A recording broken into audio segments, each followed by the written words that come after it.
Welcome to Ask the Tech Coach, brought to you by the TeacherCast Educational Network. If you are in charge of professional development and looking to build an innovative digital learning experience, this is the podcast for you. Join us each week as we uncover strategies that tech coaches are using to drive their digital transformations one classroom at a time. And now for your host, with over 2 decades of experience working with tech coaches and EdTech companies from all around the world, Jeff Bradbury. Well, hello, everybody, and welcome to the TeacherCast Educational Network. My name is Jeff Bradbury. Thank you so much for joining us today and making TeacherCast your home for professional development. This is Ask the Tech Coach podcast, episode number 94. Welcome to June of 2020. I can't believe we just made it through a lot of tough times. 13 weeks now we're going into distance learning. I know tonight I'm excited because my school is starting their promotionals for the 8th graders to move into high school. There's so much stuff to talk about, so much going on. And I want to bring on my co-host for today, Miss Susan Vincent. Susan, how are you today? Welcome to the show. Great. I'm like you. I can't believe it's June. It is June. Several weeks we've been through. We've been through a lot. Getting surreal. The nice thing about what's going on right now is schools are finally starting to look forward to the future, and they're starting to look ahead to what's going on. I know I just came from a meeting in my school district where we're looking at doing trainings and how to get in and virtual versus physical, all of that stuff. And the topic has to come up of how do you become a tech coach? And that's what we're going to be talking about today. Susan, you've been a tech coach for a couple of days, haven't you? Yeah, just a few. Just a few. Let's try 15 years or so. And I'm so glad. This is one of the big reasons why I love doing these topics, is everybody has a different adventure. Everybody has a different story. And if you guys are, interested in sharing your stories, don't forget to subscribe today. We're, of course, broadcasting live on Facebook and on YouTube. And, of course, you can subscribe to Ask the Tech Coach every single Monday. And all of our resources are over on askthetechcoach.com, where you can check out our blogs, our podcasts, and everything. We're even working on a brand new mastermind. We're going to be relaunching it over the fall. So if you're looking to do some of that great stuff, check us out. And you can, of course, use the hashtag AskTheTechCoach. But Susan, it's not about us. It's about our listeners. Our Absolutely. listeners who are out there, maybe who are looking for their first tech coaching position, maybe looking for their second tech coaching position. It's a big topic, isn't it, Susan? Yes, and a huge journey, very much a journey. It is. And it's a journey that you start sometimes without knowing that you started. Mm-hmm. Absolutely. And it's a journey that sometimes you don't even realize you're starting. Somebody might come up to you, a friend, a colleague, an administrator, and go, you'd make a really good tech coach. Or have you ever thought about doing professional development, right? Yes, very much. It's definitely, one of those things you don't realize you're going into until, this is a possibility. And then it hits you and you move forward slowly in phases. How did you become a tech coach? So I was teaching in the classroom. I started teaching back in 1998. So I was teaching in the classroom, elementary. I had taught a little bit of middle school language arts. So I dabbled here and there. And then when I moved back to where I live now here where I am here in Kentucky, in Bullitt County, and just outside of Louisville, I was looking for a job and I was applying for teaching positions. I was elementary ed certified, and there was a library media position open, which I had a minor and an endorsement to be a library media specialist. So that's what I did at the elementary school. I was in that library media position for 5 years. And in addition to that, I was what we call the school technology coordinator. In other words, I was the liaison between the teachers when they had a hardware failure and to send those help desk tickets to the IT department. So I was that liaison, or I could fix it if I knew how and all that good stuff. So, for 5 years there, I kind of, learned what I didn't really realize I was interested in. And through those 5 years, I became more and more interested, and I had to get a master's degree. So I got my master's degree through Florida State University online in technology management, which taught you, how to be a coach, how to be a tech director, all that good stuff. So finally, our district got to the place where we were able to apply for a federal grant. Back then, I think it was called the Title II grant. And we were able to get 3 what we called technology integration specialists. So I was involved in the initial writing of that grant just as a library media specialist. And then I ended up getting one of those positions. So that was in 2007. So I've been a tech coach since then. And then I just finished my 2nd year in a new school system in a private school. So, it's definitely been a journey, and I've learned as I've gone and, learned to develop that rapport with teachers and training, which we'll talk more about. It certainly is a journey that everybody has uniquely. My journey here started when I was teaching orchestra. I started doing professional development classes. I became Google certified, Microsoft certified. I started getting into the podcasting scene. This is 2012, 13 or so. And basically I started looking, and a school district called and found me and said, "Are you interested?" And next thing there I was, I should say. And then 5 years later, now I'm in a new school district doing some things with the tech coaching program. Everybody has their own journey. We want to hear your journey. I see people out there watching live. Please feel free to leave a comment below in Facebook or on YouTube, or certainly reach out to us on Twitter at Ask the Tech Coach. So let's kind of dive into these different situations here, because everybody's got this function, which is, what is the job? What does it do? But the most important thing here is, how do you get there? So what qualifies you, right? Does something qualify you for being a tech coach? Can anybody be a tech coach?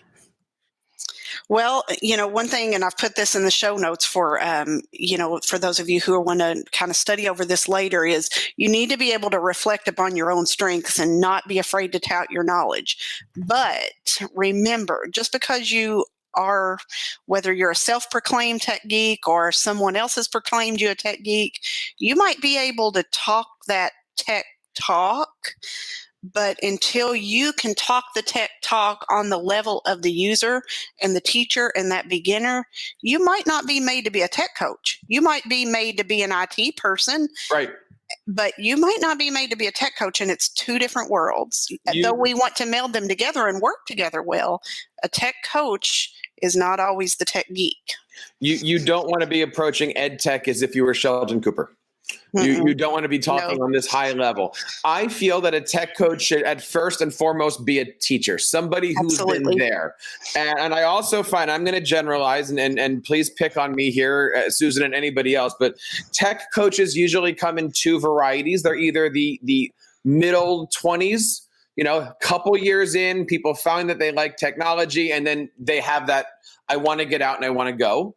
Or they're somewhere in that late 30s, early 40s, somewhere in there of, I've done 15 years. I've done my time in the classroom. That sounds bad, but you know what I mean? Yes. And now I'm looking for a new adventure. I'm looking for, leadership, but not principalship. And I'm kind of in that same thing here. I'm going to be 41 soon. And, I'm in the classroom. I'm doing things. I have an administrative cert, but I don't want to be a principal. I don't want to be that. I like working with adults, but I also like being in the classroom. And I kind of like swinging that door back and forth to those 2 different things. What are the qualifications, though? What are you looking for? Can you just get every EdTech badge and then start putting your resume together? Well, it's not that easy. Again, you need to have those presentation skills. You need to have rapport with people. If you're not a person, if you're in the classroom and you're that teacher who doesn't always mesh well with your team and you're wanting to go out on your own for everything else, maybe tech coaching is not for you. You have to be that team player, understand what's going on. You have to be a listener. As a tech coach, you're not always the person saying, okay, we're going to do it this way. I'm giving you this tech tool. You're going to go forth and use it. No, you have to be a listener. And that's something I've learned in my journey. Starting out, I was like, oh, here's this cool tech tool. And I was sharing. So, just from my own advice to you guys who are, just starting this journey, learn to listen. Be a listener first. get those teachers' background, experience, and knowledge, just like we do with our students in our classrooms. We have to know where they are in order to start presenting things to them. You know, when I think about all the tech coaching and the working with adults, I often think back to me being an undergrad where I was a music major. We were getting lessons every single week or so on our main instrument. And I can say that during my time, I don't know how much I learned. I don't know how much I picked up. But after I was out, after I was teaching and I look back, I realized I picked up so much stuff. But it was because I was in the moment, it wasn't hitting me that what I was actually learning. And even now, the tech coaching stuff, I hear my violin teacher in me giving those assignments, giving the pedagogy, how to do things, how to take a musical piece and break it down. Mm-hmm. Same thing with a Google Docs lesson. How do you break that down for somebody else? Guys, if you have any ideas of what qualifies you as being a good tech coach, please reach out to us, leave a comment below. We would love to share it with you here as we go through. Now, are you okay there, Susan? Yes, they're testing the fire alarm. Oh my goodness, we're testing the fire alarm. What a great time to do that. I'm sorry for anybody who's driving, listening to all of this. Please excuse me. Well, let's just take a look at that, because you said that you went back for like an EdTech degree. I know there's a lot of great programs where you can get an EdTech master's. Some states require you to be EdTech certified, or whatever that way that looks, to be that. Pennsylvania, I believe, is one of those states where I can't be a tech coach in Pennsylvania. I'm not certified. In New Jersey, we didn't have that requirement, so I could be a tech coach. Connecticut's kind of a little bit different too. Do you need a master's degree in educational technology, or is a bunch of merit badges good enough? Well, and again, remember, it's not all about the badges and it's not all about the degree. But, again, like Jeff is saying, different states are going to require different things. Here in Kentucky, we don't have to have, that separate ed tech degree. Many people, when they do go into the tech coaching job, end up going through and getting it. Kentucky does require a master's degree. So that's where, many of our digital learning coaches is what we call them. That's the direction many of them will go. It's not necessarily that you have to have, that piece of paper saying, oh, you qualify to do this job. You need to have that willingness to learn and, the background knowledge to do so. That's where the speaking the tech geek comes in handy. You do need to know your stuff, whether that came from a master's degree or just experience in the classroom, using it yourself and, teaching others as you've gone along before you've applied for the tech coach position. Have you ever looked at somebody, whether it be in your school district, at a conference, and said, you know what, you'd make a good tech coach? Have you ever thought about it? Oh, yes. I have a handful of teachers right now that I work with, and I've looked at them and told them that. I encourage them to present at conferences, our local state conference and such. And, there's a good handful of teachers that I have right now who, would be able to fill a position if we had one available. Why do you look at those specific people? What are the characteristics? What are the traits? Relationships, rapport. I can't say it enough. Relationships and rapport. They have, first of all, they have that background knowledge. They use technology in their classroom, but they enjoy teaching. You can see it when they're teaching their students. And in some cases, when they have assisted me with trainings, excuse me again, I'm so sorry. When they have helped me with trainings, they have taken over and just done an awesome job in, making the teachers that we're training feel comfortable, first-time users, and such as that. So, they have, again, that rapport. That's the bottom line for me. So not only do we have an amazing sound system in your school, but we also have a question coming in from one of our listeners here. Craig is asking, should tech coaches be full-time or part-time? And I think it's a good question, but I think that also depends on where you are. I used to be a tech coach. I was one guy, the entire district, 6 buildings. And now I'm one tech coach per building that's also teaching 12 classes. Mm-hmm. Totally different ends of the spectrum. Your thoughts? Yeah, it's definitely depending upon the school district that you're working for, or, even sometimes it's building by building. So it definitely varies across the country. I've always been, in my tenure as a tech coach, I've always been full-time. But, there's smaller school districts out there in rural parts of the country who have part-time tech coaches, and, they're also the music teacher or whatever. So it can definitely go both ways depending on the part of the country and the size of your school district. So you have this interest, somebody might recommend you, now you want to do this. What goes into a tech coach's resume? I find it extremely difficult to take everything that I've done, and I don't want this to sound off, and cram it into one page or two pages, right? And it's easy just to say, here's my resume, it's a QR code. Yes. Because you don't want it to be that either. You don't want it to say, I am EdTech's gift to EdTech. And this is where you're wanting to put all those badges too. And, that's where you have to kind of discern of, what's important. And then we have another topic on down in the show notes of, getting to know the school or the district that you're applying to, okay, so what, study that district and think, okay, what's most important to this district?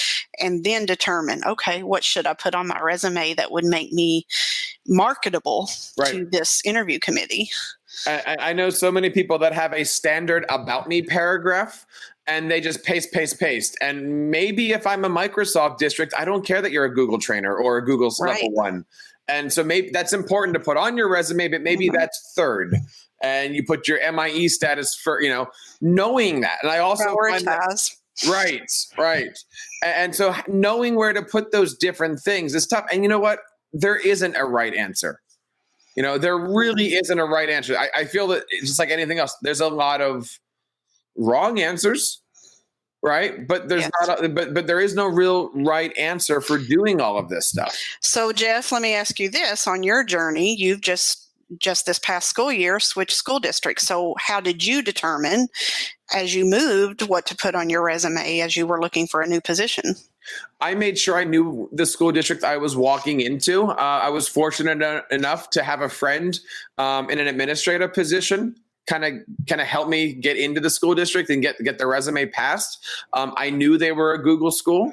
I also knew that they were moving into the Microsoft realm in the next couple of years. So being able to show off that I have both of those qualifications and I've got connections in both of those and I've got training, there's a lot of different things that you can use to show off. I get it. Not everybody has a YouTube channel and TeacherCast and all that different stuff. And you don't need any of those things to be a tech coach. But you obviously understand that when you're putting out resumes, people are looking at the materials and they're vetting you before they make that call. So, not going to lie, when I'm doing stuff for Google schools and for Google things, TeacherCast is pumping out a lot of Google-based stuff because I want that to be seen. And when they go to TeacherCast, I want them to see that I had a lot of how to do this and how to do that. Because that, really, that is your interview in so many ways. Oh, yes. The interview is a personality test. But the interview itself, it's your digital portfolio. You've got a digital portfolio. Many tech coaches have a digital portfolio. What is a digital portfolio when it comes to this? Is it a how-to? Is it a resume page? Do you have to make a TeacherCast? Like what is it that's going to get that resume, both physical and digital, seen to get you in the front door? And I'll stop you, because I'm going to assume that we're going to a new building, not my principal has asked me to become a tech coach. Let's talk brand new building, strangers, all that good stuff. Yeah. So, it's just important, be sure to, in other words, not keep to yourself, but keep real to yourself. Don't try to sell yourself for more than you really are. Be yourself. If you're not a YouTuber, then don't try to make a YouTube channel and put it out there just for the sake of doing it. If you're not a blogger, don't put a blog out there and just write, shallow things that are not going to make any sense to that district. Show your own personality and how you do things, because that's going to reflect on how you're going to do the tech coaching job. For me, I'm more of a YouTube than a blogger. Mm-hmm. And so, my forte is conducting the trainings, is doing the how-to stuff. Whereas my coworkers' forte, may be something else, more of the one-on-one, right there with the teacher. So, and when you have teammates, it's going to be strength and being able to show what your strengths are going to add to that team. So, know your strengths and keep true to yourself when you do those digital portfolios or even the typed up resume. Don't try to tout something that is your weakness, because that's going to come through and, not look great upon yourself. We have a comment here. It says you want to make sure that your resume has the keywords aligned to the job position. I know last year when I was doing job hunting, not only was I going for teaching positions, I was going for real positions. You know what I mean? Non-EDU positions. And a lot of that stuff on the monsters.com and the LinkedIn, they're feeding these digital PDFs through keyword searches. Yes. And if you say EDU and they want education, it might not pop up for you. So I did a lot of research and met with a lot of people last year as far as, how do you do these things? There is no right answer, right? I totally agree with what our listeners are saying here. And again, please feel free to reach out on our comments on Facebook, on YouTube. You can certainly use Ask the Tech Coach as the hashtag here. We'd love to hear from you guys. That resume is really that conversation starter, no more than your district's resume. Whoever you're going to go see, their website is their resume. I always have a good standard of a couple of questions. How are you? How are things going with your Google system? Are you looking to change it? I try to throw a couple of those questions at the front of an interview before I start talking.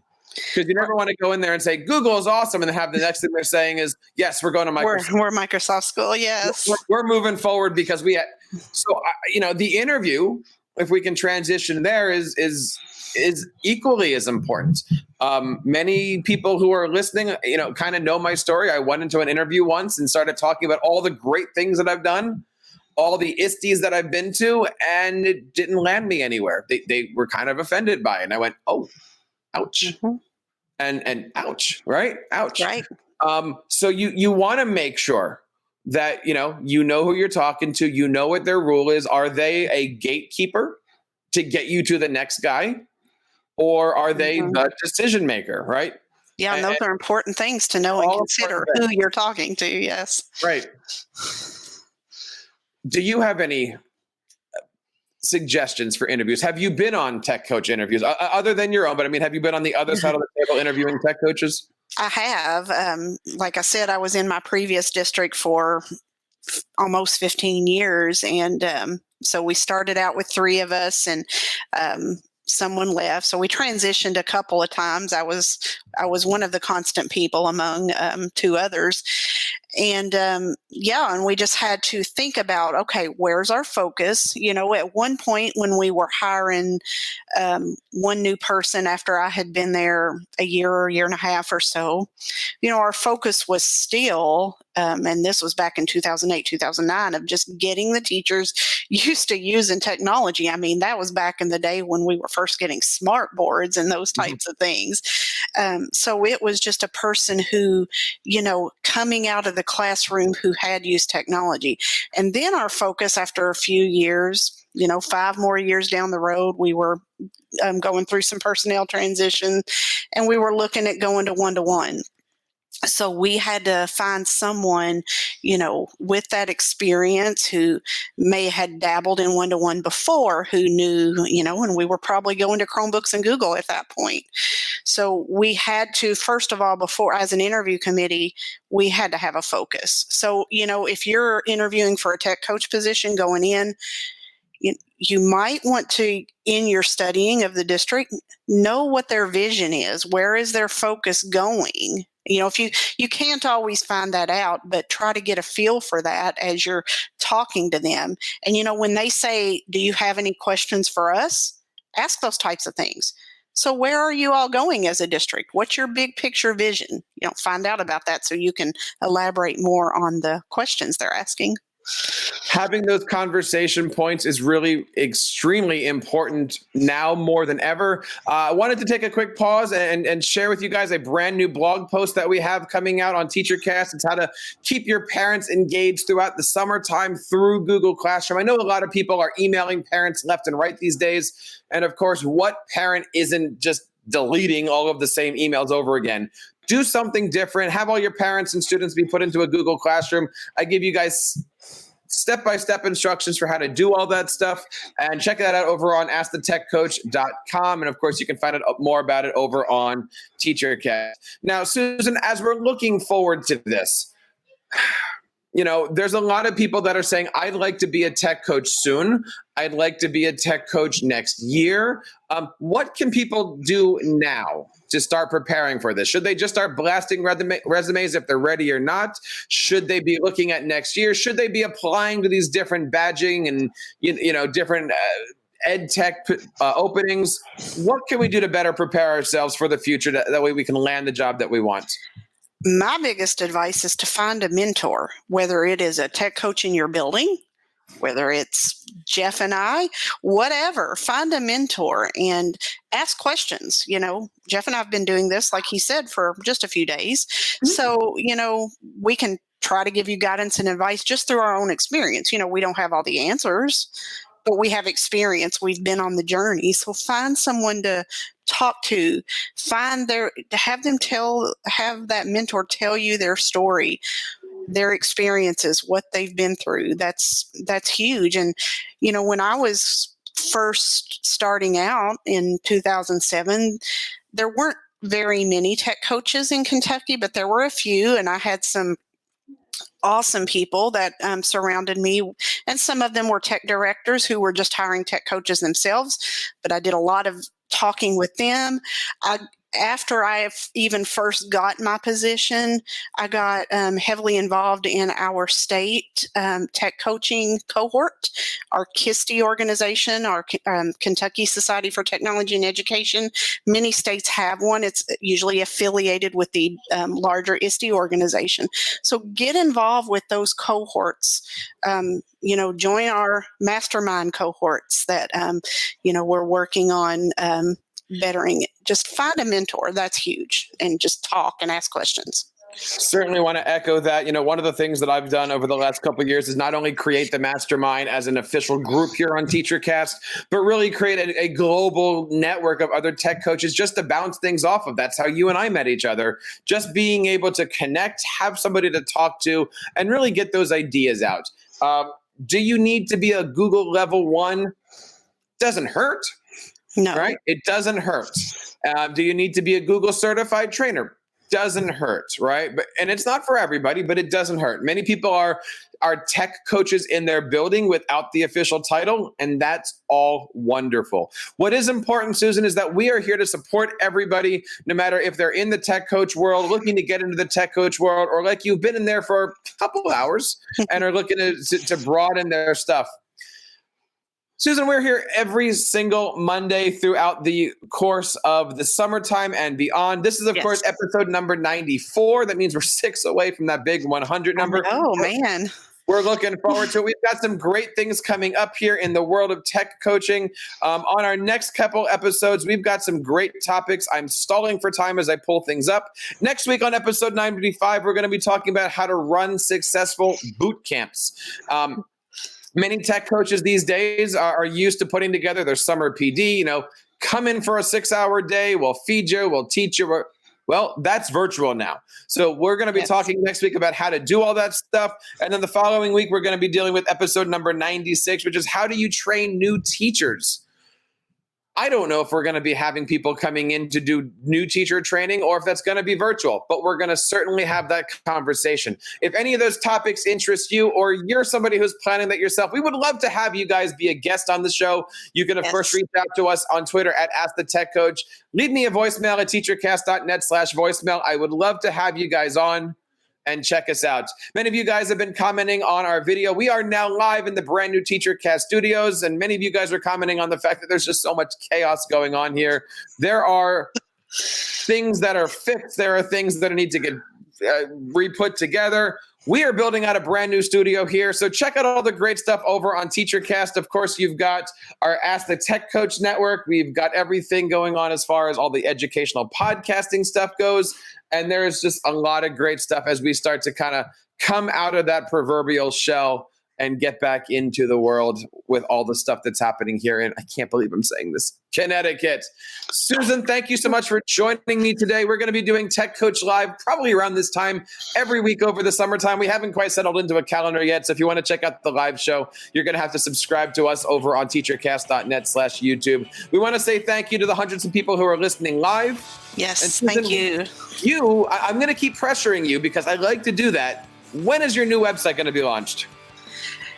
Before the beginning of the school year. So we're working on it this summer. Jeff is very graciously helping me rebuild techimaginations.net. So we're excited about the plans, and we're getting moving on that. So we'll have that unveiled for you here in the next several weeks, probably sometime in August. And of course, we can find you online where? Techimaginations.net and at SB314DWS on Twitter. And we'll have all the links to that and everything over in our show notes. This is episode number 94 of Ask the Tech Coach. You can find all the information at AskTheTechCoach.com. And I hope to see you guys in a future live show or on Monday mornings when we drop our podcast. And that does it for Susan and I today. On behalf of everybody here at the TeacherCast Educational Network, my name is Jeff Bradbury, reminding you to keep up the great work in your classrooms and continue sharing your passions with your students. You've been listening to Ask the Tech Coach, hosted by Jeff Bradbury of the TeacherCast Educational Network. Please reach out to the show with all of your questions on Twitter at AskTheTechCoach or online at www.askthetechcoach.com. Be sure to subscribe to our podcast so you don't miss any future episodes. And please take a moment to write a review in the App Store.